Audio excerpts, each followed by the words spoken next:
नमस्कार किसान भाइयों। दोस्तों, आज के इस वीडियो में हम बात करने वाले हैं प्रधानमंत्री फसल बीमा योजना में जिन किसानों को इस योजना के अंतर्गत लाभ नहीं मिला, उसके पीछे क्या कारण हो सकते हैं। क्या सचमुच में यह योजना कुछ चुनिंदा किसान भाइयों के लिए है या सिर्फ यह एक बैंकों का रोटेशन चलाने के लिए बनाई गई है। इन सारी बातों को आज इस वीडियो में हम कवर करने वाले हैं। दोस्तों, अंत तक बने रहिए इस वीडियो के साथ। और यदि आपने इस वीडियो को लाइक नहीं किया है तो प्लीज़ इस वीडियो को लाइक कीजिए। आपका एक लाइक हमारी मेहनत का परिणाम है। और यदि आप इस चैनल पर नए हैं तो हमारे इस यूट्यूब चैनल को सब्सक्राइब करके घंटी का बटन प्रेस कर दें ताकि नए वीडियो की जानकारी आप तक सबसे पहले पहुंच सके। तो चलिए दोस्तों, वीडियो शुरू करते हैं। किसान भाइयों, आप सभी को पता है, जब सरकार ने फसल बीमा के अंतर्गत इस योजना में ज़्यादा से ज़्यादा किसानों को जोड़ने की मुहिम चलाई थी। अपने टारगेट के आधार से भी ज़्यादा किसानों का सरकार के दिशा निर्देश के आधार पर बीमा कंपनी ने फसल बीमा किया था। प्रधानमंत्री श्री नरेंद्र मोदी जी का सपना था कि किसानों को प्राकृतिक आपदा के समय हुए नुकसान को देखते हुए अगली फसल के लिए बीज भंडार की व्यवस्था किसान स्वयं कर सके, उसको किसी प्रकार से दूसरे पर निर्भर न होना पड़े। लेकिन किसान भाइयों, आज की परिस्थिति को देखते हुए इस योजना का लाभ प्राकृतिक आपदा पीड़ित किसान को भी नहीं मिल पा रहा है। तो हम बात करते हैं कि आखिर ऐसा क्यों होता है कि फसल को नुकसान के बाद भी फसल बीमा राशि किसान वंचित रह जाता है।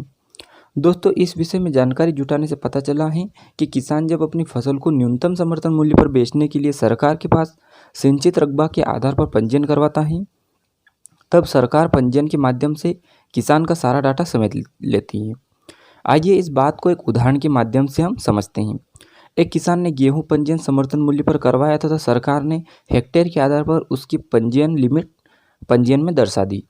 किसान जब फसल लेकर सोसाइटी या पंजीयन पर फसल बेचने गया और सरकार द्वारा दिए गए आंकड़े के आधार पर उसने पूरा पंजीयन भर दिया और उसी वर्ष यदि ओलावृष्टि हो गई तथा पटवारी और सर्वे टीम के आधार पर 80% नुकसान की रिपोर्ट बनाकर कंपनी को दे दी।